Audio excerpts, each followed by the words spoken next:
Hey friends, welcome back. Tonight, I want to ease you into a story wrapped in soft colors and quieter times. A story that looks gentle from the outside, but carries a weight most people never saw. So settle in, get comfortable, and let your mind slow down as we drift into the world of 1950 seconds.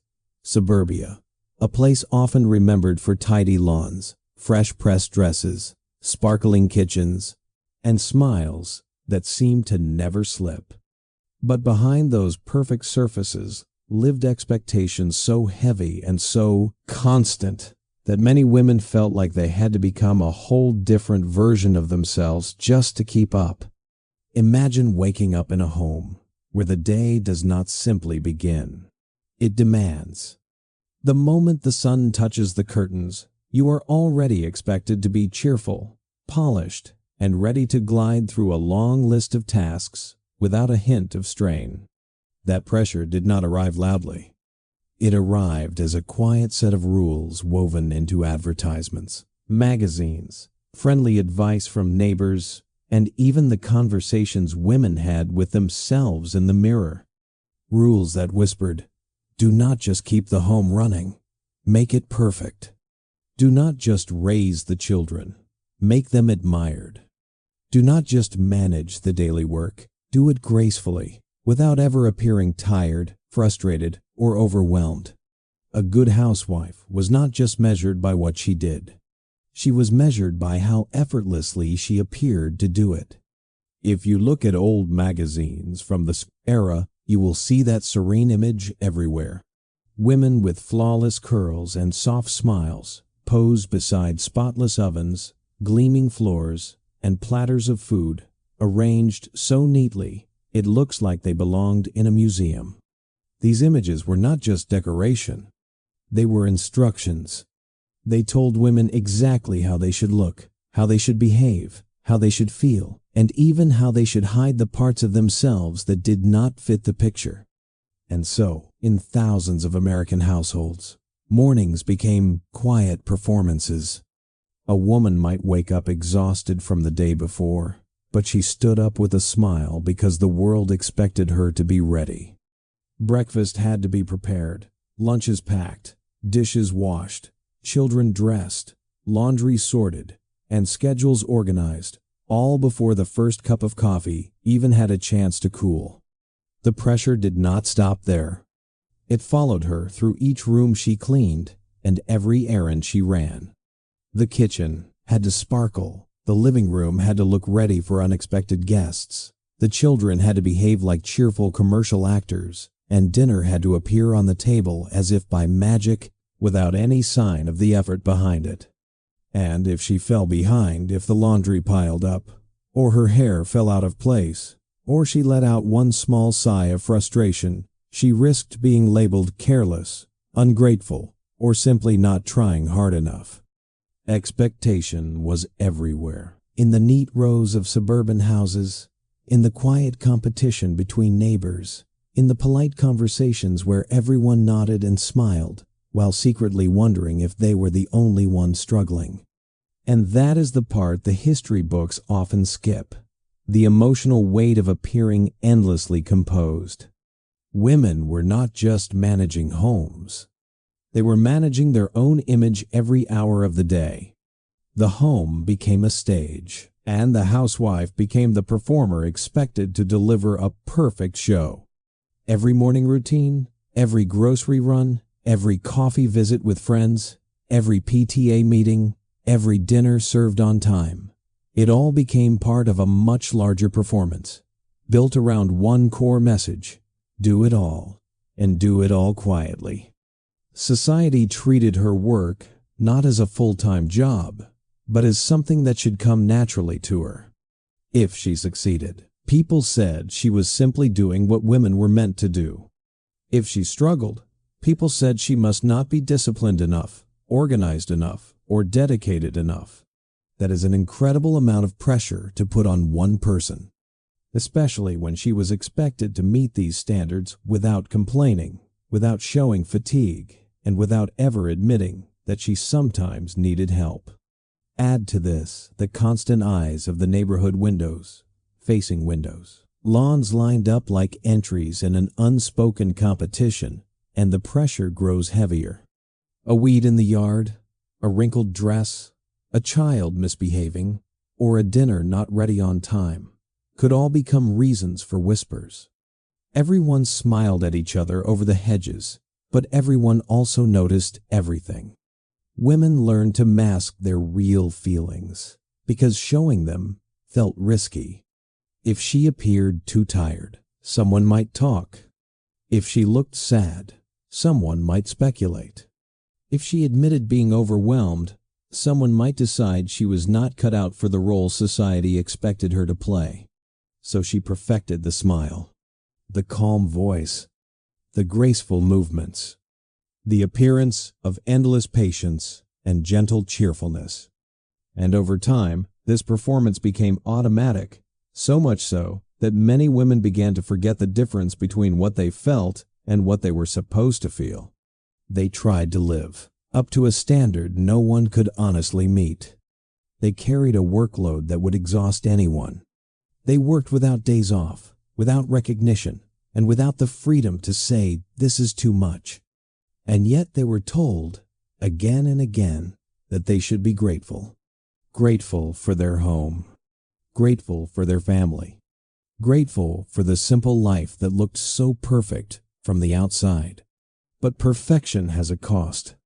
And for many women, that cost was the slow erosion of their own emotional needs. When you are expected to be everything: caregiver, chef, cleaner, decorator, planner, polite conversationalist, supportive spouse, and endlessly patient mother, it becomes difficult to know where the performance ends and the person begins. And that is exactly where tonight's story leads us. Into the quiet tension between appearance and reality. Into the question of how women survived that constant pressure. And into the hidden corners of the 1950 seconds home, where exhaustion, loneliness, and expectations met and shaped a generation. But for now, take a breath. This is our starting point, the foundation beneath the polished surface.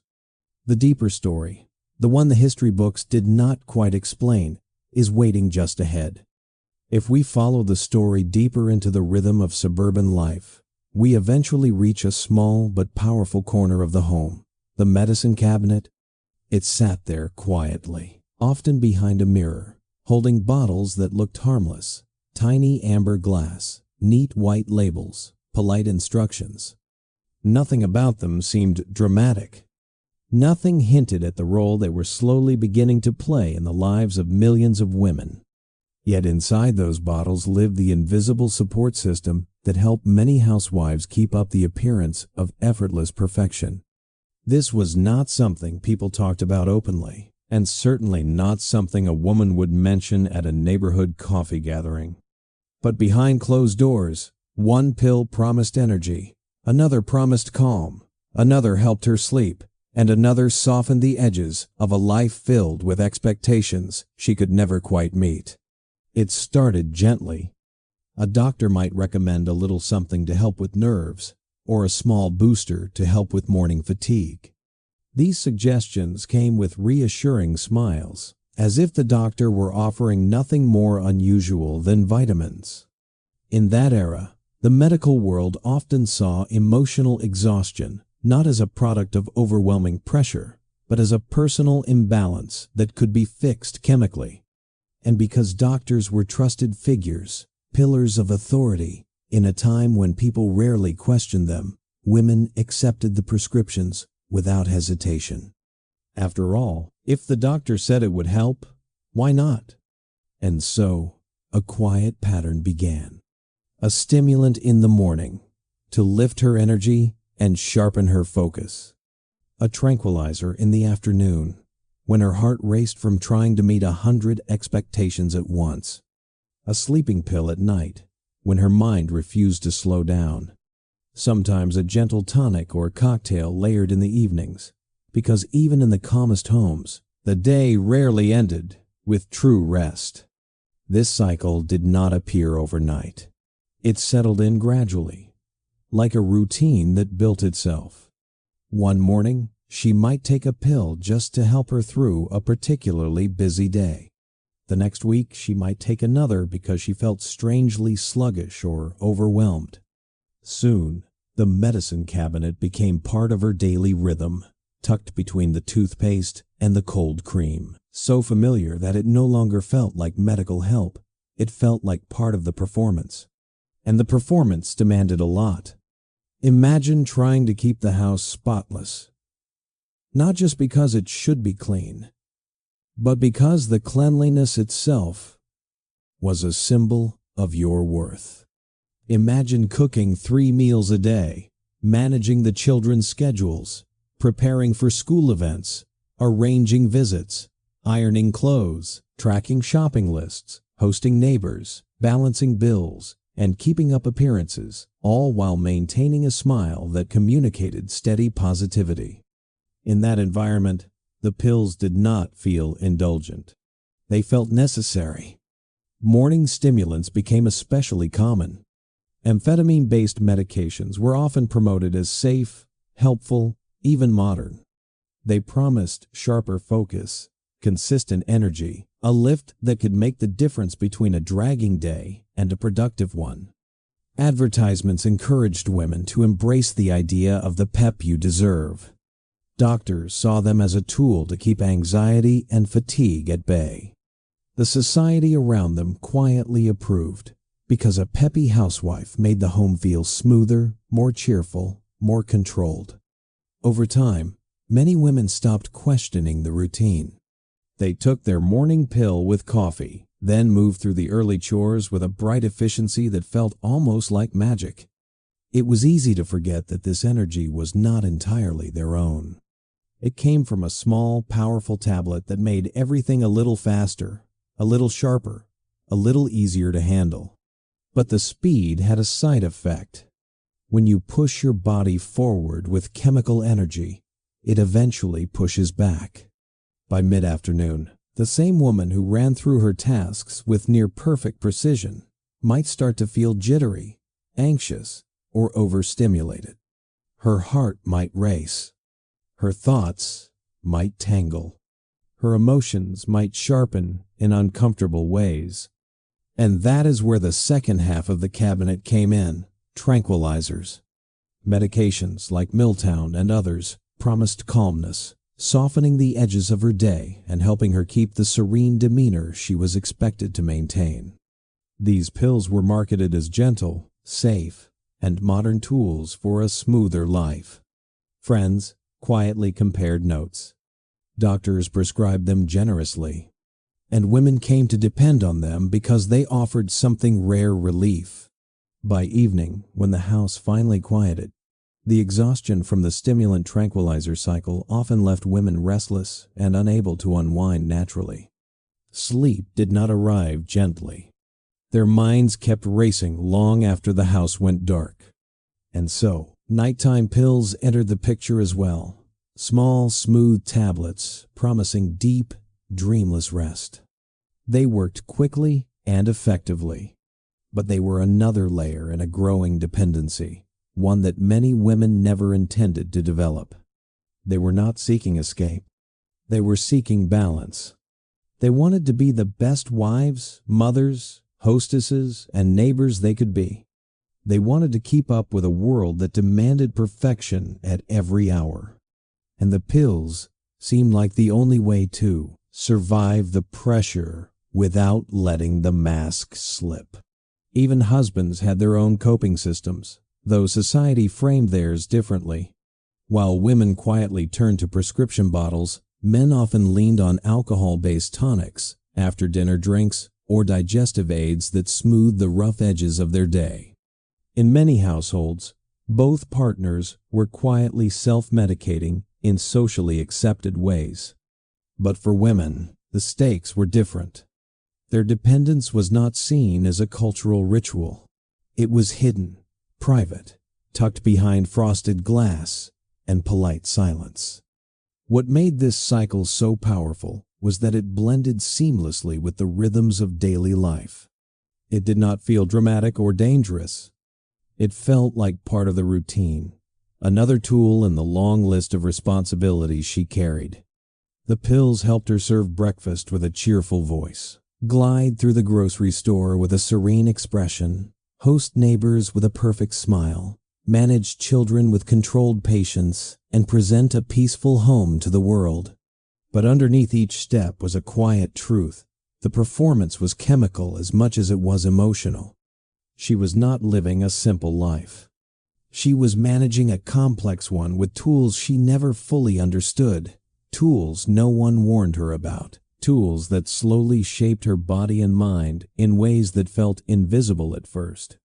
And as the years passed, many women realized they no longer felt quite like themselves. They were not sure where their natural energy ended and the stimulants began. They were not sure where their calmness came from, their own resilience, or the tranquilizers that gently softened their afternoons. They were not sure if their smiles came from genuine contentment or simply from the routine of appearing composed. But they could not talk about it. Society did not give them permission. Doctors rarely questioned long-term dependence. Neighbors assumed everything was fine.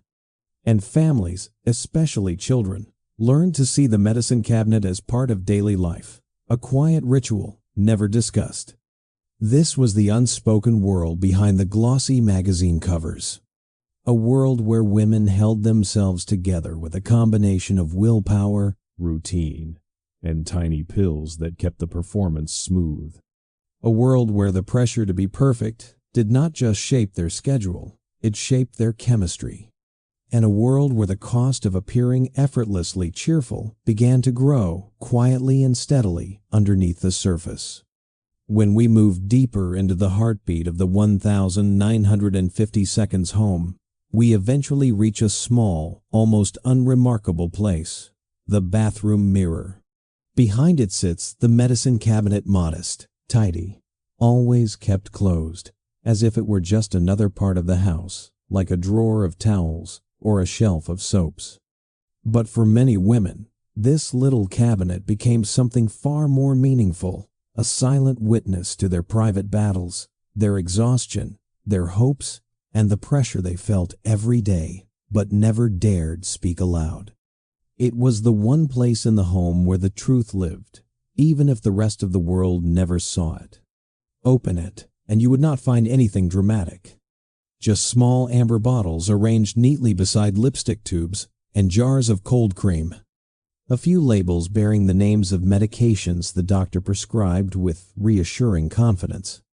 A tiny pair of scissors. A modest bottle of perfume. It all looked harmless enough. But this cabinet held the emotional architecture of daily survival, not because the women wanted it this way, but because life had slowly shaped it into a ritual of necessity. Each bottle had its own role in the performance. The morning pill lifted her energy, offering a little brightness when she woke up more tired than she wanted to admit. The afternoon pill softened the sharp edges of tension created by the never-ending demands of chores and expectations. The evening pill helped her let go of the racing thoughts that always arrived when the house fell quiet. If someone else opened the cabinet, they might see only medication. But she saw something different, a lifeline, a private pattern, a small, guarded space where she did not have to pretend. And this secrecy mattered, because everything outside that cabinet was built around appearance. The kitchen had to shine. The children had to behave. The dinner had to impress. The woman had to smile. But the cabinet told the story of how hard it was to hold all of that together. It was a place where she let herself feel tired, where she admitted she needed help, even if she never spoke the words aloud. The medicine cabinet also became a symbol of the contrast between public and private identity. Outside the bathroom door, she was the perfect hostess, the ideal mother, the calm neighbor whose life always seemed in order. Inside, she faced herself honestly for a moment where she did not have to pretend, a moment where her shoulders might sag just slightly before she straightened them again.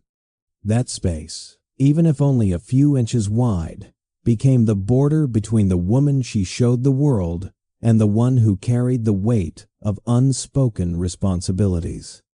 What made this cabinet even more symbolic was how ordinary it looked. No spotlight, no drama, no sign of struggle. Just a neat panel of glass, hiding the only part of the home where she allowed herself vulnerability. When she opened it each morning, she was not just taking a pill. She was stepping into her role. When she opened it at night, she was not just preparing for sleep. She was closing the curtain on another performance. And every time she reached for those small bottles, she did so in silence, not because she felt ashamed, but because that was the rule of the era. You carry your burdens quietly. In many homes, the cabinet's contents were not even questioned. Children grew up seeing those neat bottles without knowing what they meant. Husbands often did not look closely at the labels. Guests never opened the mirror door. No one asked why the prescriptions always seemed to need refilling. And this silence allowed the cycle to deepen. The cabinet's stillness made everything feel normal, even when the woman inside the routine felt herself drifting into patterns she did not fully understand. The truth was simple, though rarely spoken. The cabinet became a badge of resilience, a place that held the tools she relied on to make each day work, a place that allowed her to maintain the grace and calm society demanded, and a place that quietly recorded the cost of that performance. Every bottle symbolized another layer of pressure to do more, smile more, be more. And every time she closed the cabinet door, she pushed those feelings back into the shadows so she could face the world again. What makes this symbol powerful, even now, is how universal it became. Across thousands of homes, in different towns and different neighborhoods, medicine cabinets held nearly identical stories. The story of a woman trying to meet impossible standards, using tools she hoped would make her strong enough. And although outsiders never saw the truth behind that frosted glass door, the women themselves knew. They might not have spoken about it, but they felt the same exhaustion, the same fear of slipping, the same hope that tomorrow's routine would feel a little lighter. Looking back, the cabinet reveals something the photographs and advertisements of the era never showed. The private strength required to maintain an image that was never meant to be realistic. It shows us that behind the pastel dresses and warm smiles was a generation of women who carried more than society ever recognized, who endured quietly, adapted constantly, and held themselves together with the help of tiny bottles that symbolized both support and struggle. And even though the cabinet sat quietly behind a mirror, it became the most honest place in the entire house. It held the truth that the world ignored. It held the tools she used to survive. It held the weight of 1,000 unspoken sentences. And, without ever meaning to, it became the emotional diary of a woman performing a role society demanded but never fully appreciated. As we wander further into the lived reality of the 1950s Housewife, it becomes clear that the pressure she carried did not come from dramatic events or sudden crises. It came from the ordinary tasks, the tiny details of daily life that, on their own, seemed simple, but together formed a demanding, relentless routine that shaped her entire world. What modern life might consider small chores were, for her, carefully choreographed rituals that defined whether she was seen as responsible, admirable, or falling behind. And because everything rested on appearance, each task began to take on a level of intensity that transformed household duties into a kind of quiet marathon. Imagine the morning grocery run.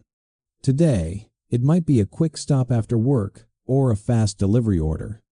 But in her world, this errand was practically a public performance. She had to look neat, presentable, cheerful, even if she would barely slept. Her hair needed smoothing, her dress needed straightening, her lipstick needed refreshing, because neighbors and acquaintances were everywhere. A simple trip to buy bread and milk became an exercise in social visibility, a moment when she presented herself to the world as proof that she was in control, organized, and composed. And she moved quickly, because falling behind in the morning meant falling behind for the entire day. The same intensity applied inside the home. Each room had its own rhythm, its own standards, its own expectations. When she made the bed, it had to be smooth enough for a magazine photo. When she dusted the shelves, there could not be a single trace left behind. When she mopped the floors, they had to gleam, even though dozens of footsteps would pass through before dinner. These tasks were not simply duties, they were measurements. Proof that she was keeping up, evidence that she had not let anything slip. A spotless home was not just about hygiene, it was about identity. It was about being the woman her community expected her to be, and the energy she needed to maintain this pace rarely came naturally. The morning stimulant did not just give her a small boost, it pushed her into a state of sharp, rapid movement that made chores feel less like routines and more like races. She moved faster, cleaned faster, organized faster. At first, this speed felt empowering, even thrilling, as if she had tapped into a hidden reservoir of capability. She might finish all the ironing before noon, or scrub the bathtub with a determination that left it shining like porcelain in an advertisement. But that kind of energy was not calm or sustainable. It had an urgency to it, a bright edge, a sense of rushing that made the day feel like a long string of tasks she needed to sprint through. And the more she accomplished at that speed, the more she felt she had to maintain it. If she did 10 things today, she must do 10 tomorrow. If she arranged the living room perfectly on Monday, then perfection became Tuesday's baseline too. There was no room to slow down, because slowing down created a visible gap between what she wanted her life to look like and what it actually was. And that gap invited judgment from neighbors, from relatives, from herself. Even social gatherings, which might seem relaxing in theory, carried their own intensity. A Tupperware party was not just a friendly meetup. It was a display. A small stage where women subtly compared homes, outfits, snacks, and routines. No one said it directly, but everyone felt it, who seemed the most effortlessly composed, whose home looked like the magazines, who carried themselves with calm mastery as if everything came naturally. These gatherings were coated in polite smiles and gentle laughter, but beneath them lay a quiet tension, a competition that no one acknowledged out loud, but everyone understood instinctively. PTA meetings were another layer of performance. While discussing school events or community plans, everyone watched everyone else. Was she the type of mother who volunteered enthusiastically, who baked for every fundraiser, who remembered every detail? Or was she the one who seemed distracted or overwhelmed, an impression she absolutely could not allow? So she pushed herself to be attentive, thoughtful, organized, contributing ideas with a calm tone even if her mind was swirling beneath the surface. By the time the afternoon arrived, the weight of the day's performance, grocery trips, cleaning rituals, phone calls, meal prep, social obligations, the unending swirl of chores began to tighten around her. The morning stimulant's effects often peaked into a jittery restlessness, an internal hum that made her heart work faster than her thoughts could settle. She might clean the same counter twice, or reorganize a shelf that did not need reorganizing, not because she wanted to, but because the energy inside her insisted she keep moving. That was when the afternoon tranquilizer entered the self. Routine. A quiet way to soften the edges, to turn the high-intensity ritual of daily chores back into something manageable. She did not take it to escape. She took it to maintain the illusion of balance. With its help, she could greet the children with a steady voice, prepare dinner without feeling overwhelmed, keep her face calm even though her body was tired. The tranquilizer did not erase the pressure. It simply smoothed it over long enough for her to make it through the rest of the day. But the cycle came at a cost. The stimulant lifted her up. The tranquilizer brought her back down. Her body moved through highs and lows that made natural energy harder to recognize. Tasks that once felt simple now felt impossible without chemical support. The energy she used in the morning was not really hers. The calm she felt in the afternoon was not completely hers either. Little by little, the rituals became dependent on the pills. Just as the pills became embedded in the rituals, she was not addicted in the modern sense. She was fulfilling the expectations placed on her. Expectations that demanded a level of perfection no person could maintain alone. And through all this, she rarely complained. She rarely slowed down. She rarely admitted even to herself that she was struggling. Because the world praised results, not effort. The world admired spotless homes, not the exhaustion behind them. The world complimented the composed mother, not the woman who stayed awake late into the night, worrying about whether she had done enough. So the rituals continued.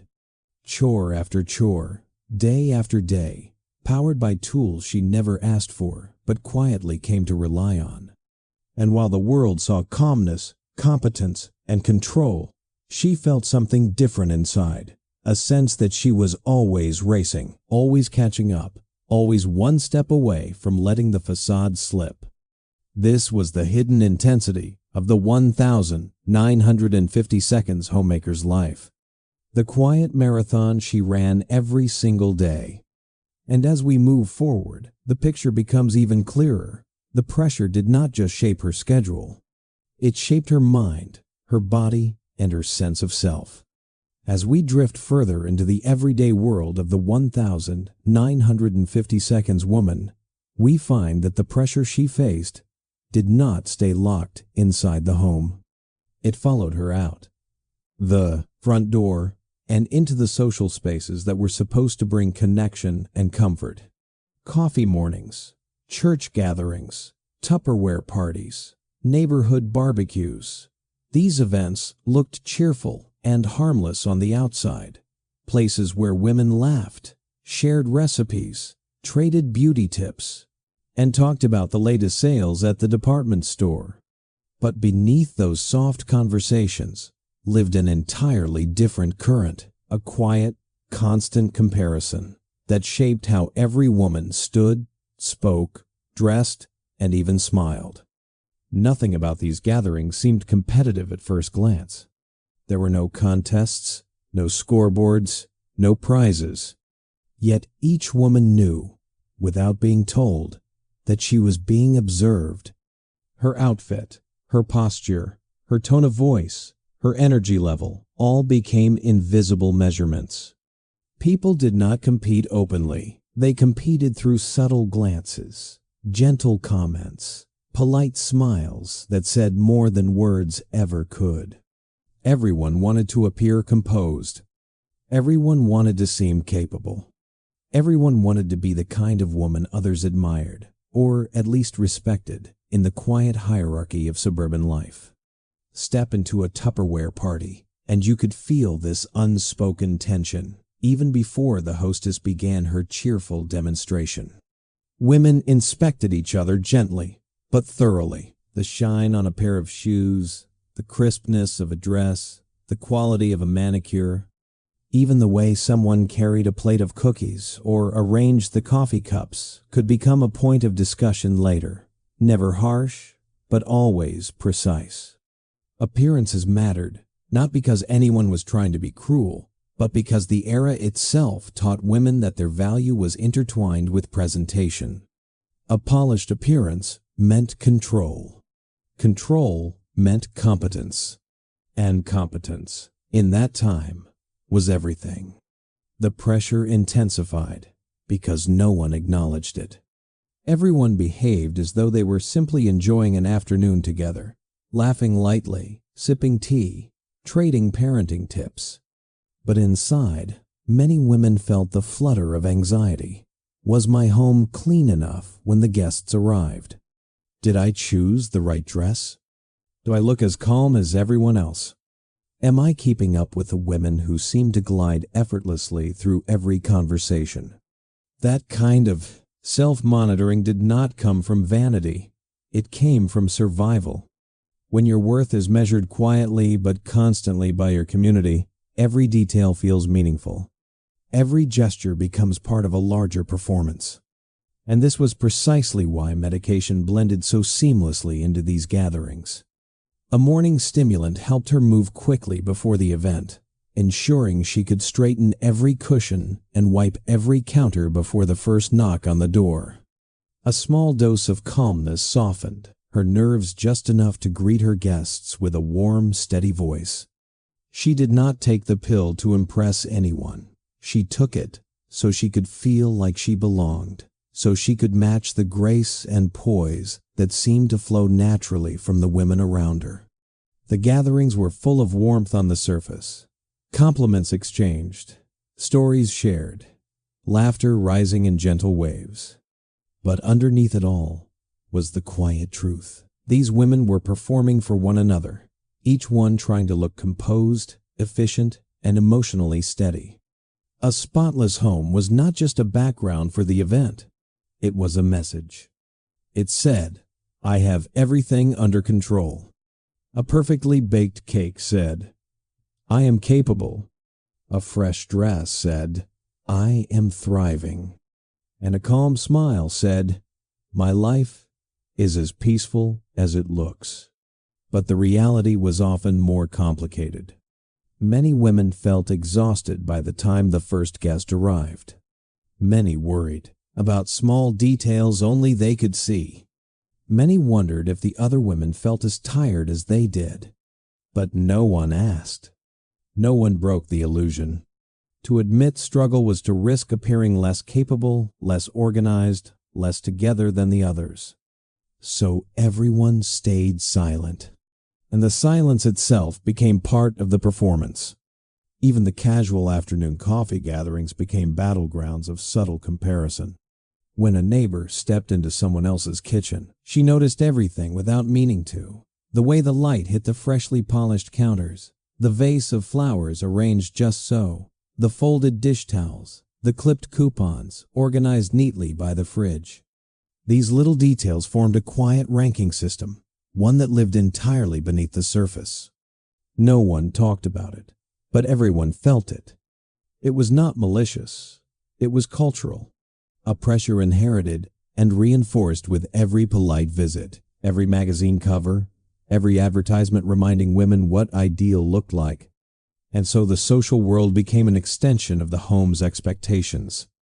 Instead of relaxing into the company of friends, many women spent these gatherings monitoring themselves, adjusting their posture, checking their tone, making sure the conversation flowed smoothly. They laughed at the right moments, kept their emotions controlled, and spoke with a brightness that sometimes felt rehearsed. And because everyone else was doing the same, the illusion felt complete. It felt real. Until the moment everyone went home, and the hostess finally exhaled, feeling the weight of the performance settling into her bones.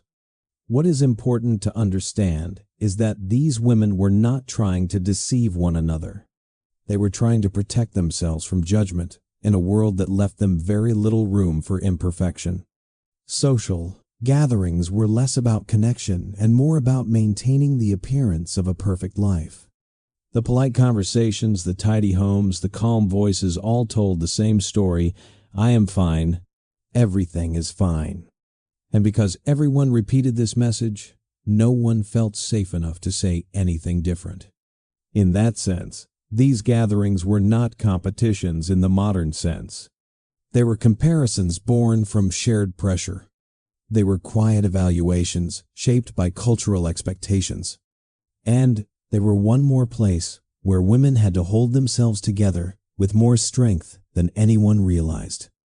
The stimulant helped her keep the pace in the morning. The tranquilizer softened her nerves before guests arrived. The smile hid the truth the pills could not fix, that beneath the calm exterior was a woman trying her best to meet a standard she never chose. And yet, she kept going. Because that is what everyone expected of her. Because that is what the world told her made a good woman. Because stopping even for a second felt like admitting defeat. As the days stretched from afternoon into early evening, the life of a 1950s housewife did not slow down. It simply shifted gears. Morning chores had been a race. Social interactions had been polite performances, but the late-day hours brought an entirely different type of pressure, one built around coordination, timing, patience, and the expectation that she would handle a dozen moving parts without ever letting her voice rise or her smile fade. These were the hours when her energy ran thin, but the demands grew louder. And once again she faced the delicate balance between how life felt and how it was supposed to look. Picture her stepping outside for the school pick-up. The sun might be warm, the breeze gentle, the neighborhood peaceful.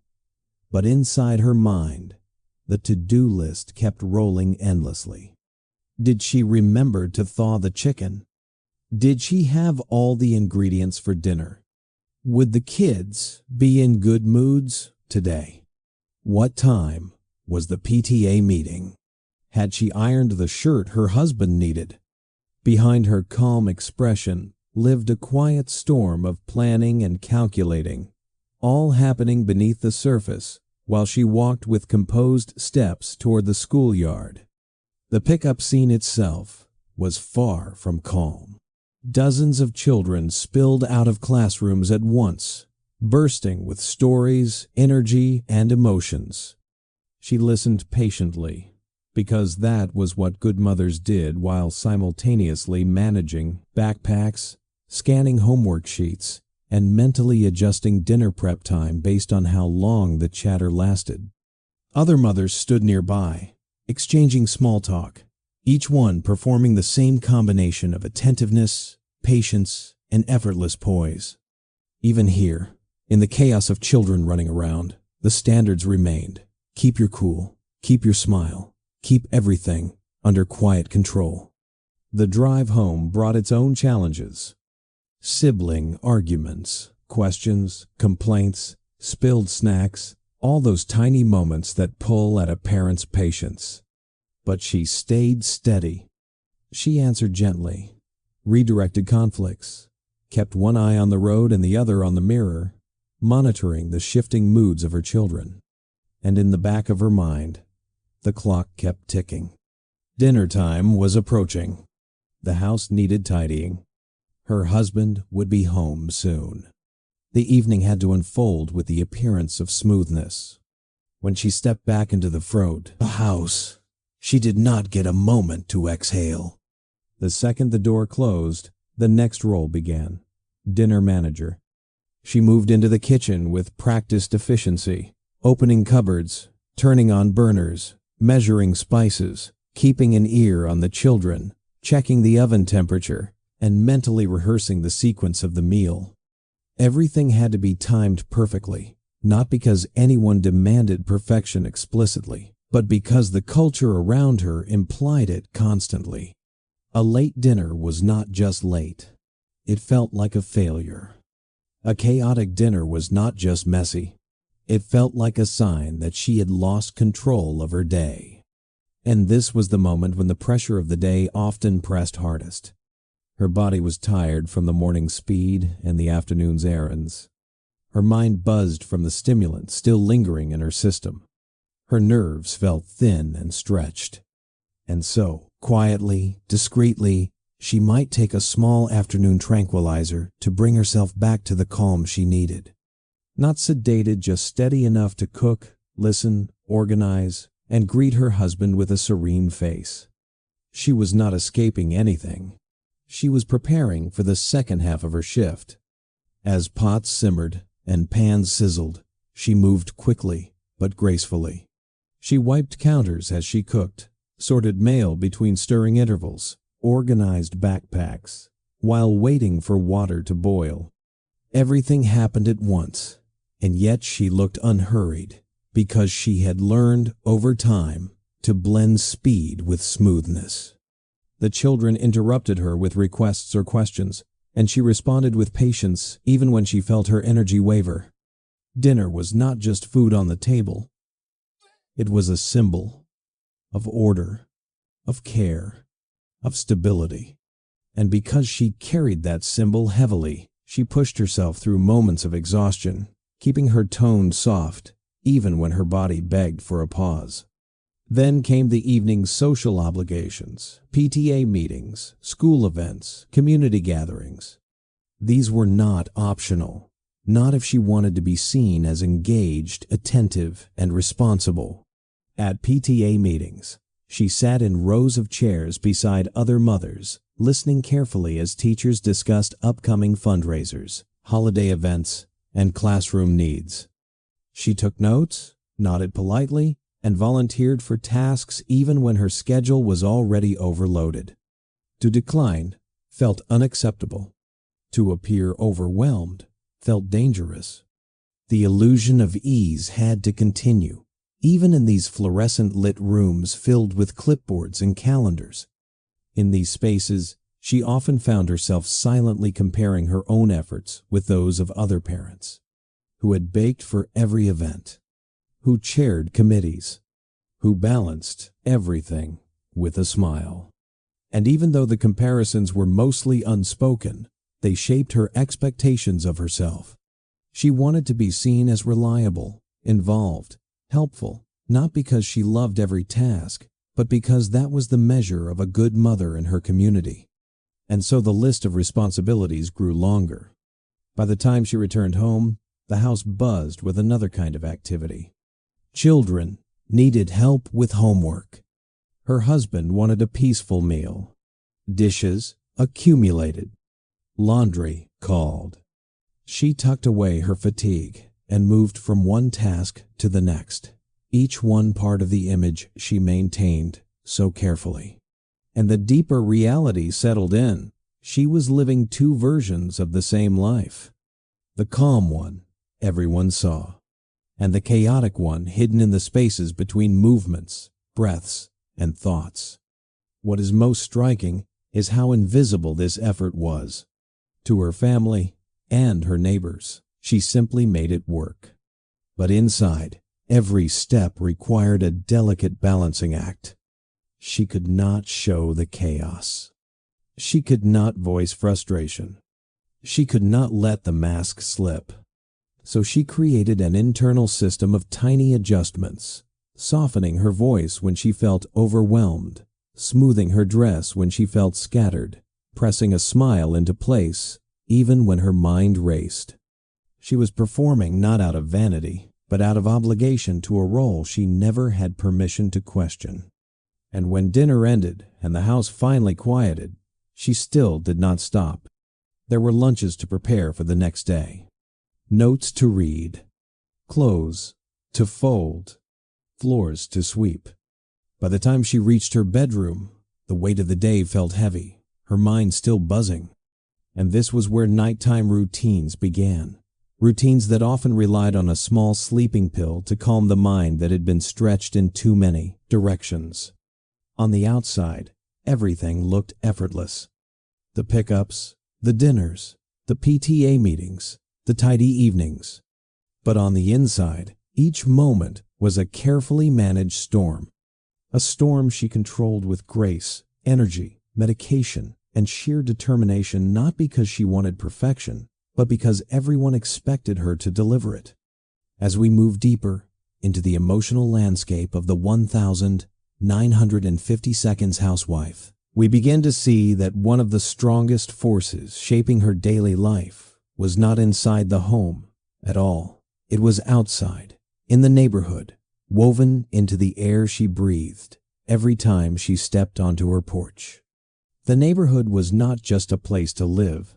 It was a set of expectations, an unwritten code, a soft but ever-present pressure that followed her from morning to night.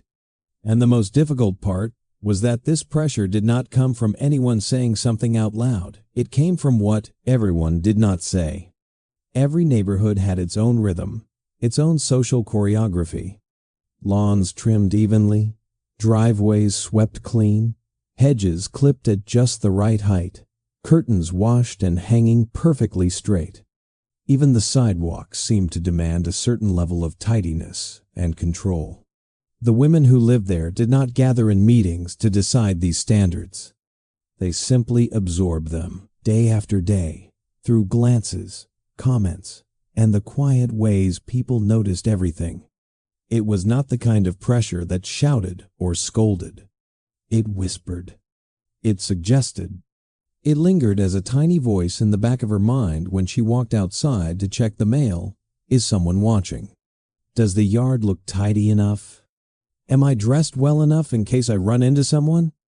What will people think if my children look messy or my home appears chaotic? The street may have been peaceful, but inside her chest there was always a small flutter of self-monitoring. And because everyone monitored themselves so carefully, the neighborhood became a stage where nothing truly spontaneous could happen. Even a simple greeting across a driveway carried layers of interpretation. A neighbor's smile could feel like approval or a gentle reminder to keep standards high. A comment about how busy someone seemed could feel like a warning that she was being watched more closely than she realized. Compliments were lovely, but they also reinforced the unspoken rule: keep everything looking perfect. When she pushed the stroller down the sidewalk, she made sure her hair was brushed and her dress sat just right. When she opened the door to pick up a package, she instinctively straightened her posture, as if a camera were pointed at her. When she walked the children to the school bus, she behaved as though she were stepping onto a lightly lit stage. And the strange thing was, everyone else did the same. Every woman behaved as though she were being reviewed, graded, evaluated not in a harsh or dramatic way, but in a steady, subtle way that shaped her every movement. The pressure was heavy because it felt invisible. She could not point to a specific person or event and say, "This is why I feel overwhelmed." Instead, it came from the culture of the era itself, a culture that equated a woman's worth with her serenity, her home's cleanliness, and the way she carried herself in public. If she looked tired, someone might wonder what was happening in her household. If she raised her voice at a child, someone might whisper that she lacked patience. If she did not join neighborhood events, someone might interpret it as aloofness or disorganization. And so, she learned to smile, even when her heart raced. She learned to walk calmly, even when her mind felt scattered. She learned to hide the tremble of exhaustion behind polite conversation, nodding and laughing in all the right places while silently managing the 1,000 details of her day. The neighborhood was not hostile. It was not cruel. It was simply watchful, always watchful. And being watched meant performing. What made this pressure even more intense was how differently it affected men and women. A man could come home tired, collapse into a chair, grumble about his day, or leave the lawn untrimmed for a week without raising many eyebrows. But a woman's small misstep, a messy kitchen window, children playing too loudly, laundry hanging with one corner crooked, could create a ripple of quiet commentary. Not out of malice, but out of a social habit. Women judged themselves through one another, often without meaning to, and those judgments shaped the environment like invisible architecture. Even friendships carried this tension. A neighbor stopping by for coffee was not just a friend. She was part of the silent evaluation circle. When a visitor stepped inside, the housewife felt her pulse quicken for a moment, scanning the room to make sure the cushions were fluffed, the counter spotless, the children calm. The friend might not have expected perfection, but the culture demanded that she behave as though she did. And so the performance continued with every visit. The result was a paradox. The neighborhood created community and isolation at the same time. Women were surrounded by people yet often felt alone in their struggle. They compared themselves quietly, thinking everyone else had everything under control. They believed the other mothers were naturally patient, naturally organized, naturally serene. They did not realize that those women were having the same thoughts, each one convinced that she was the only one barely holding things together. And because no one talked openly about the exhaustion, the medication, the doubts, or the cracks beneath the surface, every woman felt like she was protecting a secret she assumed no one else had. But maybe the most striking part of all was this: beneath the polished smiles, many of the women admired one another. They envied each other's calmness, unaware that the calmness itself was often a carefully maintained illusion. They admired the tidy homes, without knowing how much effort it took to keep them that way. They admired the patience they saw across the street, not realizing it was powered by the same mix of determination, fear, and medication they themselves relied on. In that sense, the neighborhood was not just a place, it was a mirror.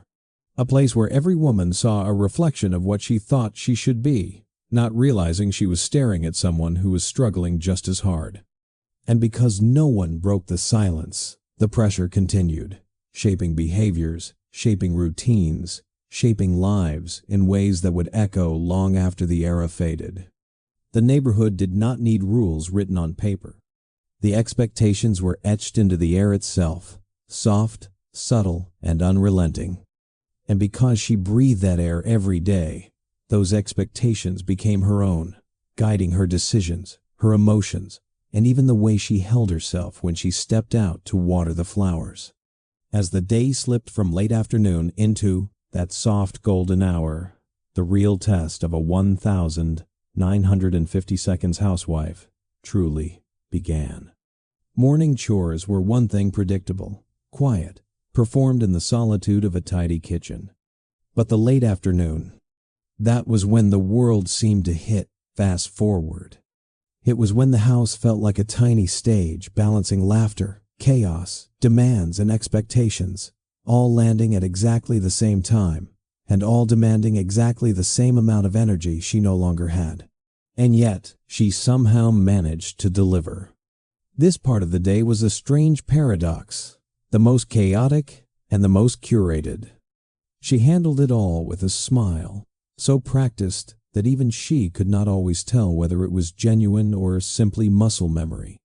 And beneath that smile was the quiet hum of chemical assistance. Not dramatic or reckless, but a subtle whisper of extra energy, extra calm, just enough momentum to keep everything moving. The first wave of the afternoon rush always began with school pickup. She eased the car into line, surrounded by dozens of other mothers who wore the same perfectly pressed blouse, the same fixed smile, the same subtle signs of exhaustion shimmering behind their eyes. Together, they inched forward in a parade of station wagons, each one containing a woman who was somehow both tired and wired at the same time. The carpool lane was more than a pickup zone. It was a daily checkpoint of composure. She sat behind the wheel, tapping her fingers lightly on the steering wheel, counting the minutes, scanning the school steps for her children's familiar faces. And this simple act became its own quiet performance. Her posture straightened when someone walked by.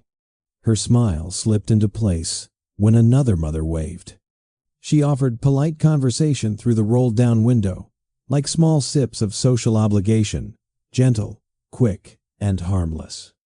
Nobody mentioned the fatigue. Nobody mentioned the stress. Nobody mentioned how much effort it took just to appear effortless. Then it happened, the doors opened, and children poured out like a sudden burst of confetti. Voices filled the air, bright and loud, and within seconds, her calm exterior met the whirlwind of backpacks, lunchboxes, untied shoelaces, and stories told too quickly for anyone to understand.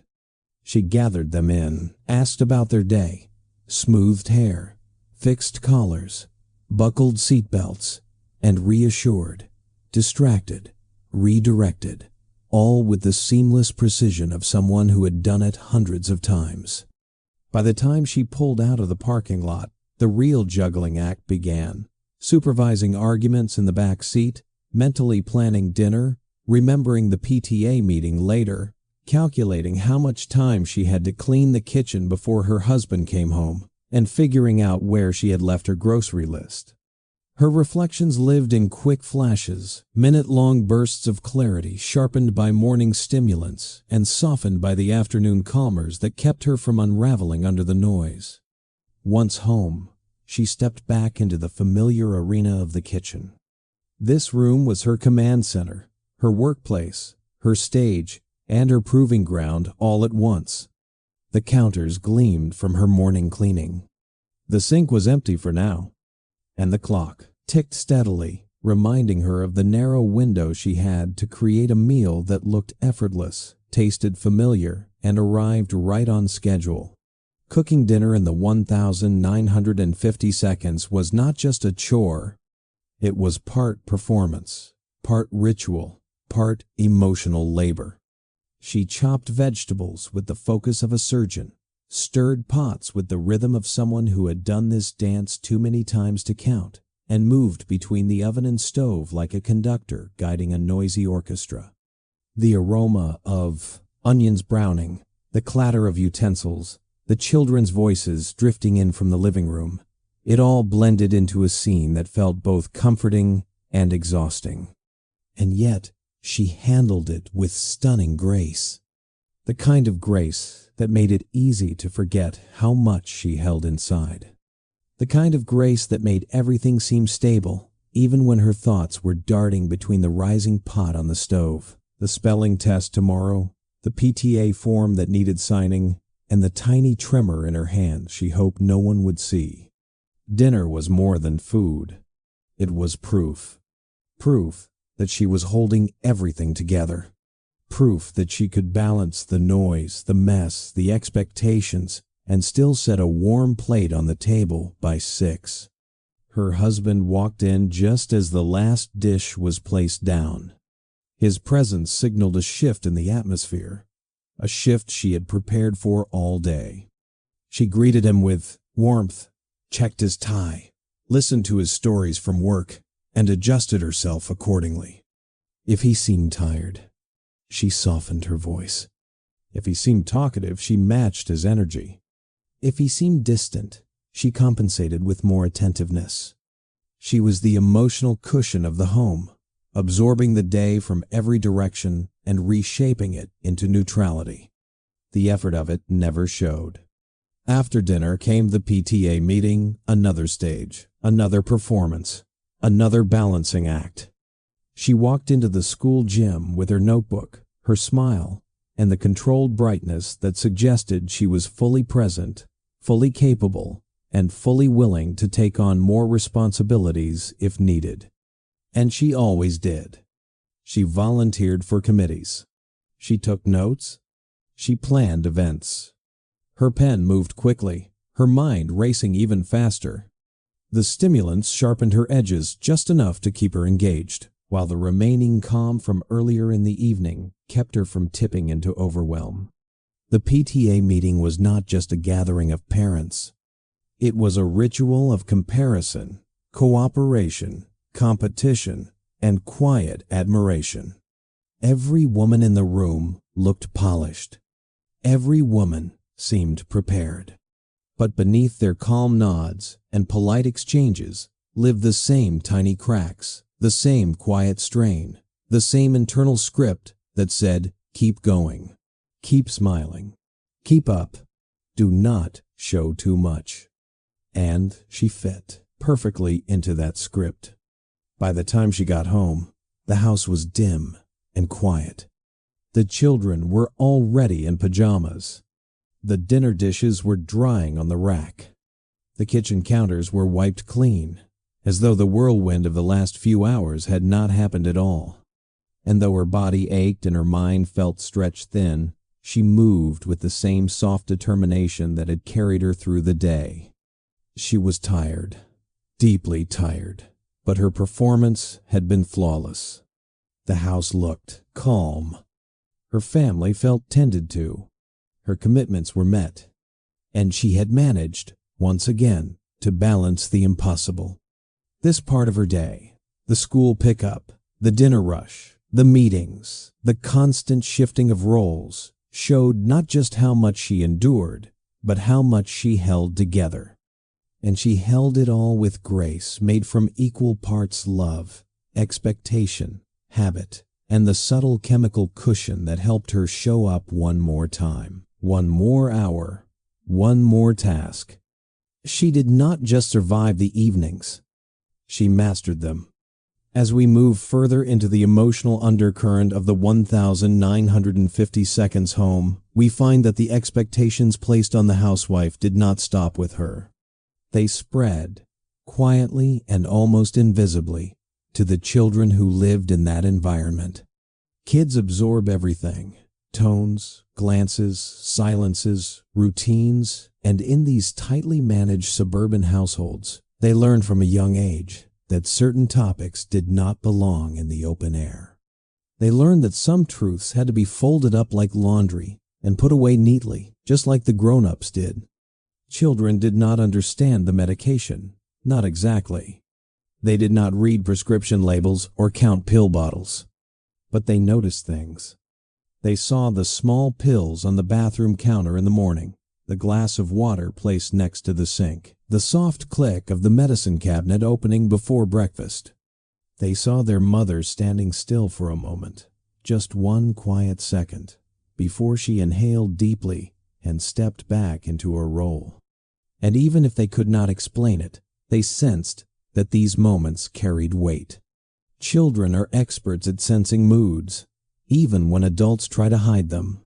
They noticed the way their mother seemed bright and energetic early in the day, her movements quick and precise, her voice sharp with purpose. They noticed the subtle shift in the afternoon when her tone softened, when her posture relaxed a little too suddenly, when her smile faded at the edges before she revived it again. And at night, they watched her slow down, as if the world had pressed a hand gently on her shoulders. But they did not ask why. They were not supposed to. The era itself taught children to stay out of adult struggles. Feelings were not a topic for family conversation. Worries were not shared outwardly. If something felt tense in the house, the expectation was simple: be quiet, behave, stay out of the way. The rule was never written down, never spoken clearly, but it lived in the air like an unbreakable spell. And children learned it effortlessly. In many homes, kids tiptoed carefully around their mother's emotional landscape. They knew which moments were safe to ask for help with homework and which moments were not. They knew when she needed silence and when she needed the illusion of cheerfulness. They learned to read small cues: the way she smoothed her apron, the way she held her breath, the way she stared for a moment at the clock above the stove. These cues became part of their daily navigation, shaping their behavior with more precision than any parenting book ever could. But children did not just monitor their mother, they monitored the neighborhood too. They heard the way adults spoke in careful tones outside, the polite voices neighbors used when commenting on each other's lawns, outfits, or routines. They observed the stiffness beneath the friendliness, the tightness in the smiles, the soft judgment hidden in compliments. And from those observations, they learned that image mattered, reputation mattered, and silence, especially around anything that could be perceived as a flaw, was essential. So, when they saw their mother swallow a small tablet in the morning, they did not ask, "What is that?" When she took one in the afternoon, they did not say, "Are you okay?" When she reached for the bottle at night, they did not whisper, "Why do you need that?" They learned instead to pretend they had not noticed at all. The silence shaped their understanding of family life. It taught them that emotions should be kept tucked away like fragile antiques. It taught them that stress belonged behind closed doors. It taught them that adults wore masks, and children were expected to respect those masks without question. And because the silence never broke, the children believed this was simply how families worked. Many kids grew up thinking their mother's exhaustion was normal. Her bursts of energy were simply how mornings were supposed to feel. Her sudden quietness in the afternoon was just part of the rhythm of the day. Her need for medication became as ordinary as brushing her hair. They did not see dependency. They saw routine. They did not see pressure. They saw adulthood. They did not see emotional strain. They saw what they believed a mother's role looked like. And because they saw it every day, they internalized it. Some children became extra helpful, cleaning up quietly, offering to set the table, trying to lighten the load they sensed but could not name. Others became extra cautious, avoiding triggering moods, tiptoeing around tiny moments of tension, learning to stay small and unobtrusive. And some became extra outgoing, keeping the atmosphere cheerful in small, earnest attempts to fill the room with positive energy when they sensed their mother's was thinning. But no matter how they adapted. Because that was the only way to live inside a home so tightly wound around emotional performance. And yet, there were also moments of closeness. Soft, warm, genuine moments that the medication could not fake and the expectations could not erase. A bedtime story, read with tenderness. A hand smoothing a child's hair when they were sick. A warm hug in the hallway after school. In those moments, the mother's true self shone through the layers of fatigue and pressure. And the children held on to those moments fiercely, even if they did not understand the shadows behind them. What made the situation more delicate was that the mother often believed she was protecting her children by hiding her struggles. She wanted them to grow up feeling safe, stable, secure. She feared that showing her exhaustion would make them worry. She did not want them to think anything was wrong, because she believed, deep down, that she was the only one failing to meet the impossible standard. So she hid everything. And the children, because they loved her, pretended not to see. Over time, the silence became tradition, passed from mother to child, the same way recipes or holiday rituals were passed. It created generations of people who learned to perform calmness even when their hearts raced, who learned to appear composed even when life felt overwhelming, who learned to swallow their worries quietly because that was what they had been taught at home. And all of this, the silence, the adaptation, the unasked questions, became part of the legacy of the 1950s household. A legacy built not on malice or neglect, but on love tangled in expectations, pressure wrapped in politeness, and families trying their best to navigate a world that demanded flawless masks from everyone, especially mothers. As the years drifted forward, something subtle happened beneath the polished surface of the 1950s home. It did not arrive suddenly or dramatically. It did not come with sirens or warnings or loud confessions. Instead, it settled in slowly, like dust that gathers after years of sunlight. Quiet, steady, and almost invisible until it became impossible to ignore. It was the emotional cost. The quiet, cracking inside women who had spent so long holding everything together that they no longer recognized the difference between composure and exhaustion. At first, the changes were so gentle they almost seemed harmless. A sigh held too long.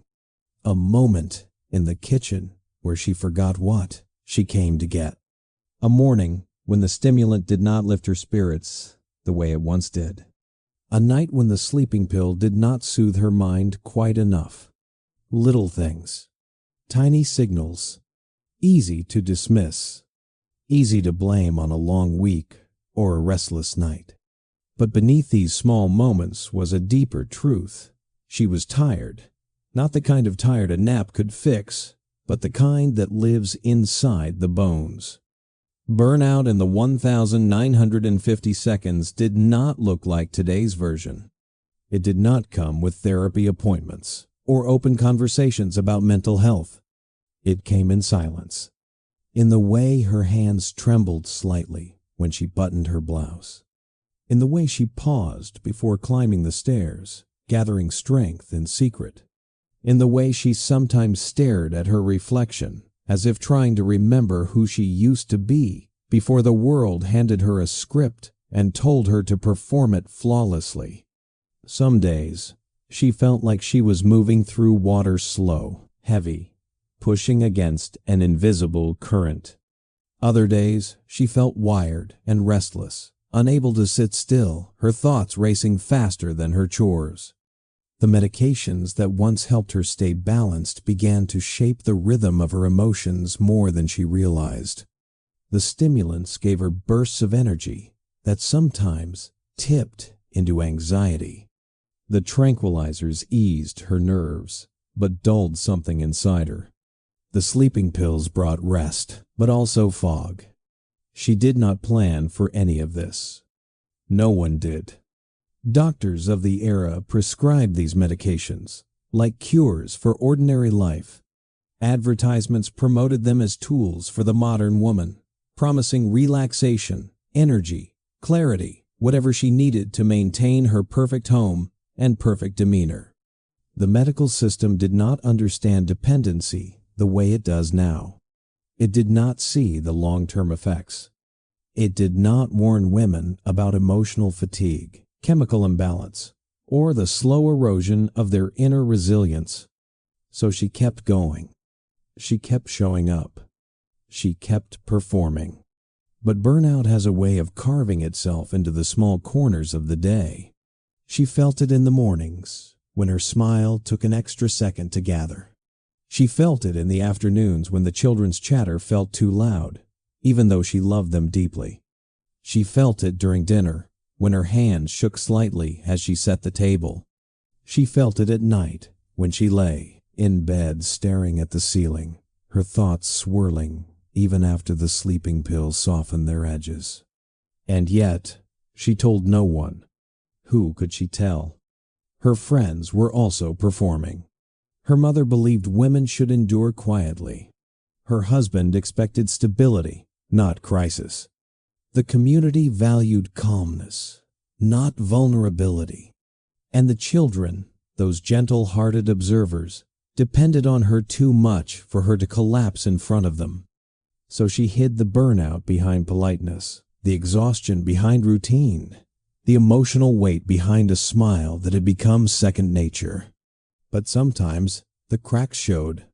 She might snap at a child over something small and immediately apologize, feeling guilt crush her chest. She might forget an appointment and then spend hours silently blaming herself. She might stand in the grocery store aisle, staring at the shelves, unable to remember what she needed. She might burn dinner and pretend it was nothing, even as her hands shook. These small breakdowns did not look dramatic. They looked like everyday moments. But inside, they felt enormous. Some women sought help quietly, visiting a doctor and describing their symptoms as nerves or tiredness. The doctor often increased the dosage. A stronger stimulant for the morning, a different tranquilizer for the afternoon, a heavier sleeping pill for the night. No one questioned the cycle. No one recognized the deeper truth. The woman was not sick. She was overwhelmed. Others reached a point where the burnout became a kind of emotional numbness, a protective shell that kept them functioning but disconnected. They moved through routines, like actors who had rehearsed their lines too many times. They laughed without feeling the warmth behind it. They hosted gatherings without absorbing the joy. They lived behind a gentle fog, softened by medication and exhaustion. And then there were the quiet breakdowns moments that happened behind closed doors. A woman might sit on the bathroom floor for a few minutes, breathing slowly, holding back tears she could not explain. She might take an extra pill, not because she wanted to escape, but because she did not know how else to quiet the shaking inside her. She might stare at the neatly arranged medicine bottles and feel a strange mix of gratitude and fear, unsure where the routine ended, and she began. These moments did not make her weak. They made her human in a world that demanded she be more than that. Yet even in the middle of burnout, she kept going. She woke up early. She packed lunches. She folded clothes. She hosted parties. She smiled for neighbors.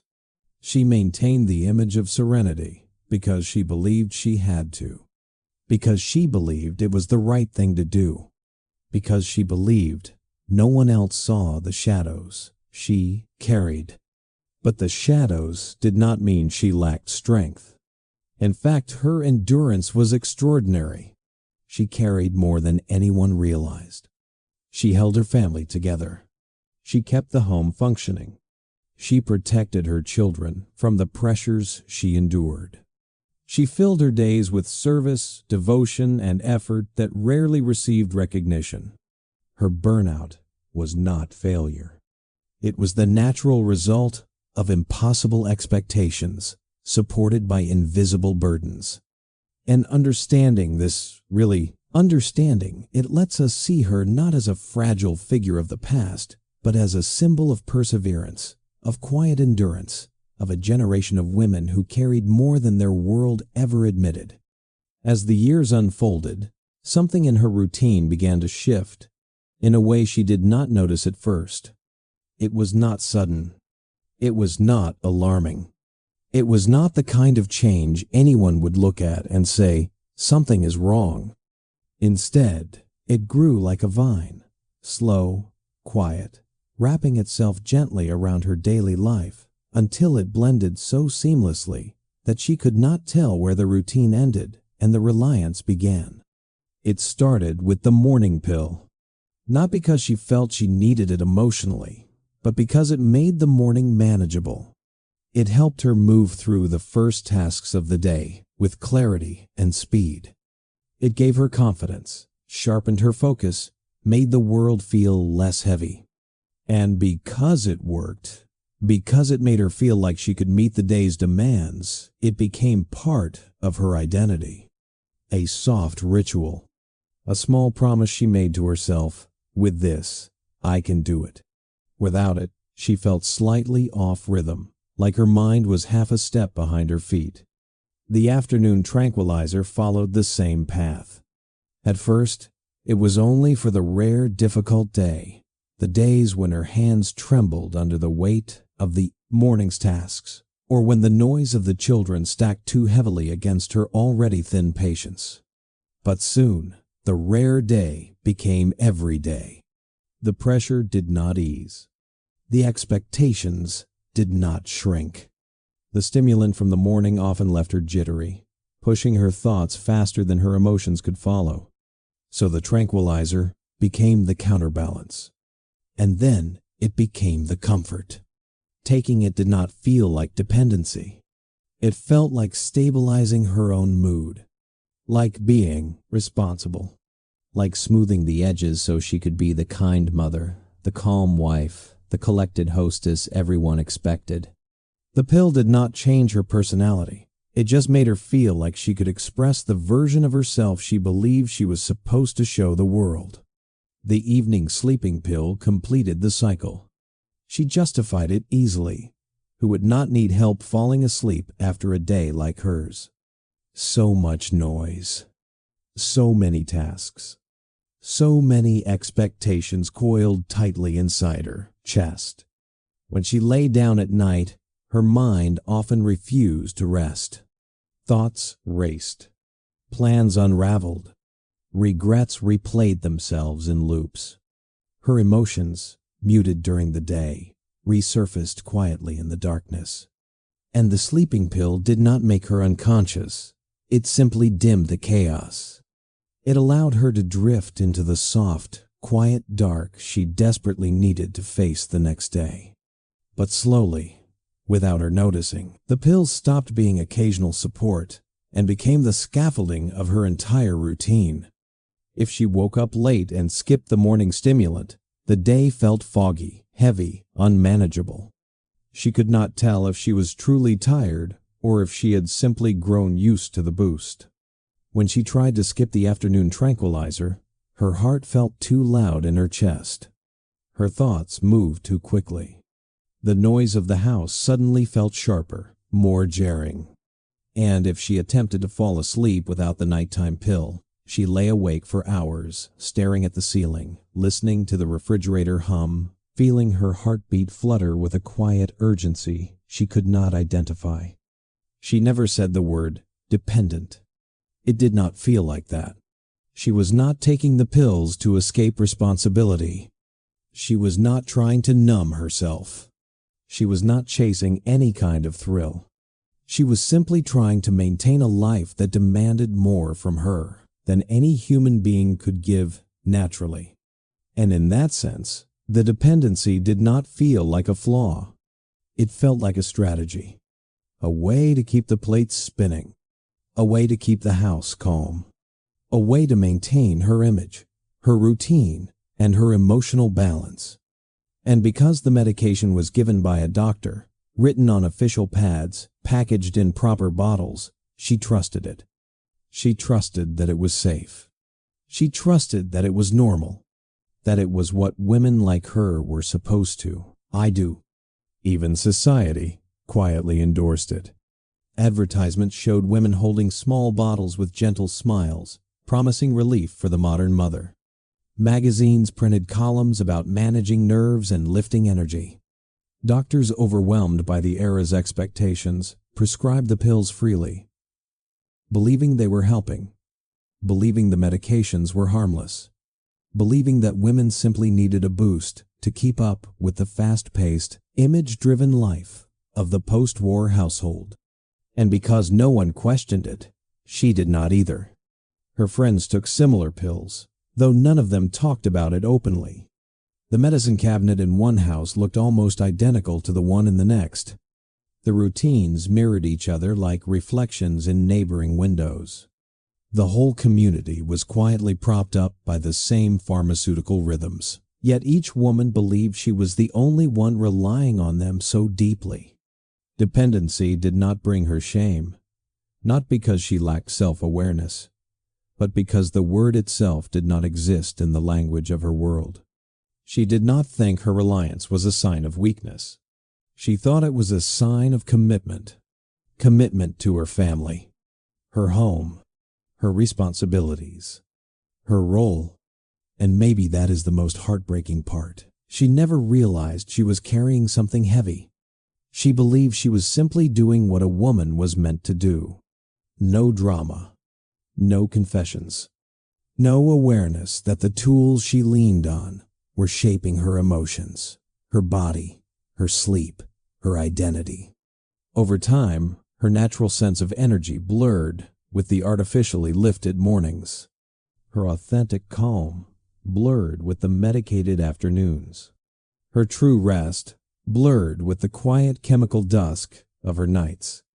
It was not that she could not function without the pills. It was that she no longer remembered what functioning without them felt like. And in that soft erosion of her natural rhythm, of her own instinctive emotional landscape, dependency took root not like a storm, but like a steady rain. Gentle, persistent, almost comforting. She did not feel out of control. She felt supported. She did not feel addicted. She felt anchored. She did not feel lost. She felt managed. And that, in many ways, is what made this period so complex. The dependency did not appear with alarms or warnings. It appeared with quiet gratitude. A life wrapped in beautiful stillness, powered by small pills that helped her do everything the world asked of her, everything she believed she had to be. As we reach the end of this long, winding journey through the life of a 1950s housewife, the picture becomes clearer, not sharper in a harsh way, but softer in a way that reveals truths gently, as though the past itself is finally relaxing into honesty. When people today look at old photographs of that era, the perfect kitchens, the matching dresses, the serene smiles, they often see simplicity, elegance, calm, a world untouched by the noise and chaos of modern life. But those images are only the surface, a still pond that hides what moves beneath. If we lean closer, we begin to see the real story. A story of women who carried their households, their families, and their communities with remarkable dedication. They did not simply manage a home. They ran a small world, and they did it under expectations so heavy that their true strength went unnoticed, folded behind politeness and pressed into routines like creases in an apron. Looking back, the perfection of the 1950 seconds was not born from ease. It was born from pressure. Pressure to smile, even when exhaustion blurred the edges of their vision. Pressure to maintain a spotless home, even when their hands trembled. Pressure to show up for every school event, every neighborhood gathering, every family responsibility. Pressure to be endlessly graceful, endlessly composed, endlessly patient. And through that pressure, they created lives that looked seamless to the outside world. But behind the scenes, behind the curtains, behind the polished floors, behind the gentle voices lived women who battled fatigue, self-doubt, loneliness, and emotional burnout without ever being granted the language to describe it. No one asked how they felt. No one questioned whether the expectations were fair. No one noticed the quiet cracks in their smiles. And so the weight stayed with them, carried silently in the corners of their evenings and the softness of their mornings. The medication did not come from recklessness. It came from trying to meet a standard no human being could sustain. It came from love, responsibility, and the desire to never disappoint the people who depended on them. But hidden inside that story is a quiet bravery, a bravery that was never recognized because it looked too calm, a strength that was never celebrated because it hid behind routine, an endurance that was never acknowledged because it was expected. These women held entire households together with nothing but willpower, a smile, and a handful of pills that promised stability. They woke up every morning and stepped into a life that demanded their fullest energy, their fullest patience, their fullest presence. And they delivered every single day, often without anyone realizing the sacrifice it required. The cost was not dramatic. It did not erupt suddenly. It lived quietly inside them, slowly shaping the way they saw themselves. Many began to believe they were not truly allowed to be tired, that imperfections were personal failures, that needing help was not acceptable, that their worth was measured by how invisible their struggles were. And yet, even under that weight, they loved fiercely. They held their children close. They created warm meals and warm memories. They poured tenderness into their homes. They built communities with their friendships. They kept their families afloat in ways that history often forgets.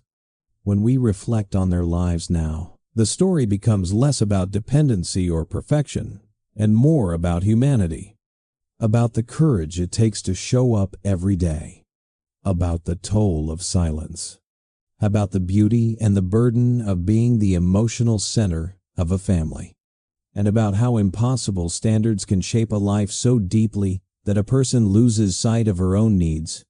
The perfection that people admire from that era had a cost, and the cost was carried quietly by women who rarely received the credit they deserved. But acknowledging that cost does not diminish them, it honors them. It allows us to see the truth behind the photographs. It allows us to understand that strength does not always look loud. Sometimes, strength looks like a woman waking up at dawn to make breakfast. Sometimes, strength looks like a mother smoothing her child's hair while swallowing her own fatigue. Sometimes, strength looks like a hostess smiling through a gathering even when her heart feels heavy. Sometimes, strength looks like swallowing a pill, not out of weakness, but out of determination to keep going. And as we close this chapter, we can step back with a tenderness that these women were rarely granted in their time. We can understand that they lived at the intersection of love and societal pressure, that their efforts built the foundation of countless families, that their quiet endurance deserves recognition, not judgment, that behind every polished surface was a woman doing her very best with the tools she had. Their story is not one of failure. It is one of resilience, one of adaptation, one of courage carried in silence. And finally, understanding that truth lets us see the 1,950 seconds not as an ideal, but as a reminder. Behind every perfect picture is a human heart, trying, carrying, enduring, and hoping to be enough. As we come to the end of this quiet journey, I hope you can feel the deeper truth beneath the polished images of that era. The 1,950 seconds housewife was never the effortless, glowing figure shown in magazines. She was someone carrying an entire world on her shoulders, weaving strength into every corner of her day, and holding her family together through a mix of love, pressure, and quiet persistence. When we peel back the soft colors and perfect smiles, what we find is a kind of courage that rarely made it into the history books. A courage shaped by responsibility, by expectation, by endurance, and by the silent hope that everything she did, every meal, every bedtime story, every spotless counter, every carefully managed emotion would matter to someone. Her story reminds us that perfection often hides the cost behind it, and that kindness, understanding, and gentleness are not just comforts, they are necessities. So tonight, as we close this chapter, let us carry a little more softness into the world, a little more empathy for the unseen burdens others might be carrying, and a quiet appreciation for the resilience that lives in even the smallest moments. Thank you for spending this time with me, and for letting this story drift into your evening. Sleep well, rest deeply, and I will see you in the next one.